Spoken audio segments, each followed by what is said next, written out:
ಅಣ್ಣಯ್ಯ ಅಣ್ಣಯ್ಯ ನಿಂತ್ಕೊ ಅಣ್ಣಯ್ಯ. ನಾನಿನ ಹತ್ರ ಮಾತಾಡಬೇಕು ಅಂತ ಕಾಯ್ತಾ ಇದ್ರೆ ನೀನು ನೋಡಿದ್ರೆ ಹಾಗೆ ಹೋಗ್ತಿದ್ಯಲ್ಲ ಅಣ್ಣಯ್ಯ. ನಾಳೆ ಮಾತಾಡಮ್ಮ. ನಿಂತ್ಕೊ ಅಣ್ಣಯ್ಯ, ನಾನು ಈಗಲೇ ಮಾತಾಡಬೇಕು. ಏನು? ನೀನು ಹೀಗೆ ಇದ್ರೆ ಹೇಗಣ್ಣಯ್ಯ? ನಿನ್ನ ದುಃಖನ ನನ್ನ ಕೈಲಿ ನೋಡೋಕ್ಕಾಗ್ತಿಲ್ಲ. ಸ್ನೇಹ ಹೋಗಿರೋದು ನಮ್ಮೆಲ್ಲರಿಗೂ ನೋವಿದೆ. ಆದರೆ ನೀನು ಹೀಗೆ ಇದ್ರೆ ಹೇಗೆ? ನೀನು ನಾರ್ಮಲ್ ಜೀವನಕ್ಕೆ ಬರೋದು ಯಾವಾಗ ಅಣ್ಣಯ್ಯ? ತಂಗವ್ವ, ನಾನು ಬಿಟ್ಬಿಡು, ಇದ್ರ ಬಗ್ಗೆ ಮಾತಾಡಬೇಡ. ನೀನು ಮಾತಾಡದೇ ಇದ್ದರೆ ಮನಸ್ಸಲ್ಲಿ ಅದ್ರ ಭಾರ ಜಾಸ್ತಿ ಆಗ್ತಾನೆ ಹೋಗುತ್ತೆ ಅಣ್ಣಯ್ಯ. ಮನಸ್ಸು ಬಿಚ್ಚಿ ಮಾತಾಡು. ಒಂದ್ಸರಿ ಹತ್ಬಿಡು ಅಣ್ಣಯ್ಯ. ಅಥವಾ ನನ್ನ ಹತ್ರ ಮಾತಾಡೋಕ್ಕೆ ಇಷ್ಟ ಇಲ್ಲ ಅಂದರೆ ಅವನ ಹತ್ರ ಮಾತಾಡೋಣ. ಬಾ, ಹಾಸ್ಪಿಟ್ಲಿಗೆ ಹೋಗೋಣ. ನಿನ್ನ ಧ್ವನಿ ಕೇಳಿದ್ರೆ ಅವಾದರೂ ಸರಿ ಹೋಗ್ಬೋದೇನ. ಬಾ ಅಣ್ಣಯ್ಯ, ಹಾಸ್ಪಿಟಲ್ಗಾದರೂ ಹೋಗಿ ಬರೋಣ.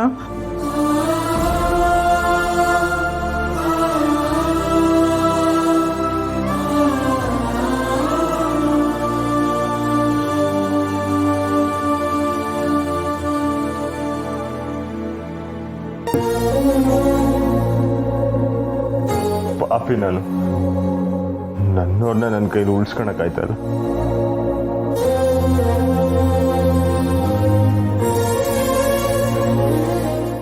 ಅಣ್ಣಯ್ಯ,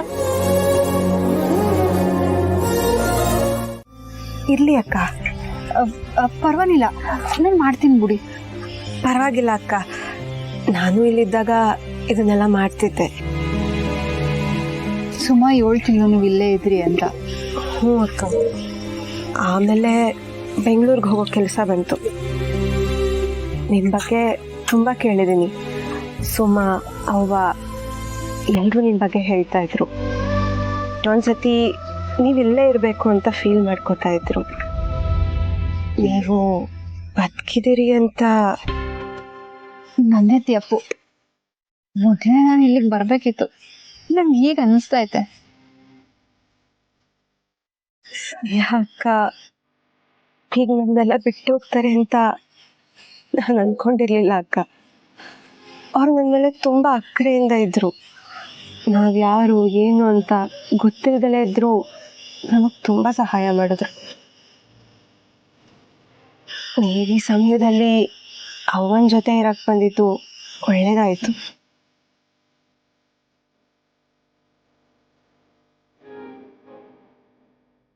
ಇನ್ನು ಯಾರು ತಾನೇ ಅವನ್ನ ಸಮಾಧಾನ ಮಾಡೋಕ್ಕಾಗ್ತಿತ್ತು ಹೇಳಿ? ಅದೇನೋ ನಿಜ. ಅವನ್ನ ಸಮಾಧಾನ ಮಾಡೋಕ್ಕೆ ನನ್ನಿಂದಂತೂ ಆಗ್ತಿರ್ಲಿಲ್ಲ. ಚಿಟ್ಟ ಹೇಳ್ಬೇಕು ಅಂದ್ರೆ ನಮ್ ಕಷ್ಟ ಸಮಯದಾಗ ಧೈರ್ಯ ತುಂಬ್ತಿದ್ದೆ ಸ್ನೇಹ. ಆದ್ರೆ ಅವಳೇ ಇಲ್ಲ.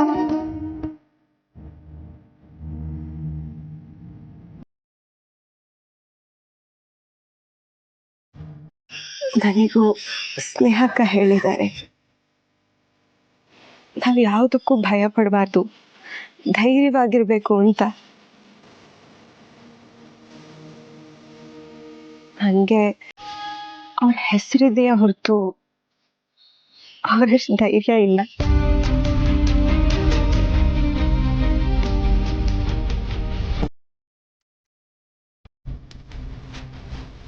ಹೌದಕ್ಕ, ನನ್ನ ಹೆಸರು ಸ್ನೇಹಾನೇ.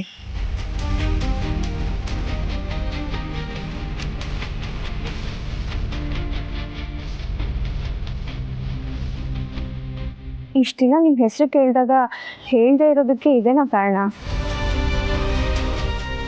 ಈ ಮನೆಗಿನ್ನೂ ಸ್ನೇಹ ಋಣ ಇತ್ತೇನೋ ಅನಿಸ್ತಾ ಐತೆ. ಅದಕ್ಕೆ ಅವಳು ಹೋದ್ಲು, ನೀನು ಬಂದಿದ್ಯಾ.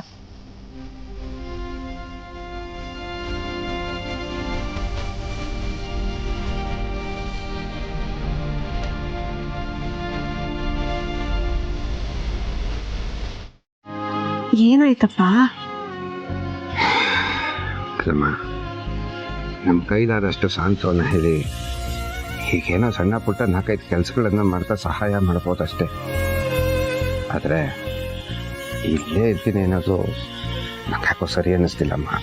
ಯಾಕಪ್ಪ, ಇವಾಗಲೂ ಹೀಗೆ ಹೇಳ್ತಿದ್ಯಾ? ಈಗ ತಾನೇ ಅವರು ಮಗಳನ್ನ ಕಳ್ಕೊಂಡಿದ್ದಾರೆ. ಇಂಥ ಸಂದರ್ಭದಲ್ಲಿ ಅದೇ ಹೆಸರಿನ ಇನ್ನೊಂದು ಹುಡುಗಿ ಬಂದ ಮನೆ ನಾನು ಉಳ್ಕೊಂಡ್ರೆ ಪದೇ ಪದೇ ಅದೇ ಹೆಸರಿಂದ ಕರಿಬೇಕಾದ್ರೆ ಅವ್ರಿಗೆ ಎಷ್ಟು ಕಷ್ಟ ಆಗುತ್ತೆ ಅಲ್ವ ನಮ್ಮ. ಯೋಚನೆ ಮಾಡಿ ನೋಡು. ಅದು ಅಲ್ಲದೆ ನಮಗೇನಾದ್ರು ಕಷ್ಟ ಅಂದಾಗ ಕಾಪಾಡೋದಕ್ಕೆ ಅಂತ DC ಮೇಡಮ್ ಇದ್ರು. ಈಗ ಅವರು ಇಲ್ಲ. ಕಂಠಿ ಸಾಹೇಬರು ನಮ್ಮ ಕೋಪ ಮಾಡ್ಕೊಂಡಿದ್ದಾರೆ. ಇಂಥ ಸಂದರ್ಭದಲ್ಲಿ ಇಲ್ಲಿರೋದು ಸರಿಯಲ್ಲಮ್ಮ. ಇಂಥ ಸಮಯದಲ್ಲೇ ನಾವಿಲ್ಲಿ ಇರ್ಬೇಕಲ್ವೇನಪ್ಪ? ನಮಗವರಷ್ಟು ಸಹಾಯ ಮಾಡಿದ್ದಾರೆ.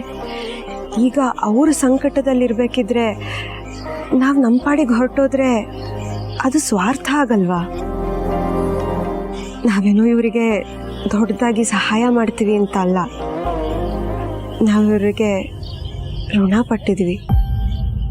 ಬಿಟ್ಟು ಹೋಗೋ ಮನಸ್ಸು ನನಗಿಲ್ಲಪ್ಪ.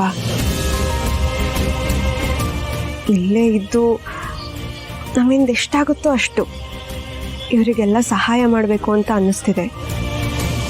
ದಯವಿಟ್ಟು ಬೇಡ ಅನ್ಬೇಡಿಪ್ಪ.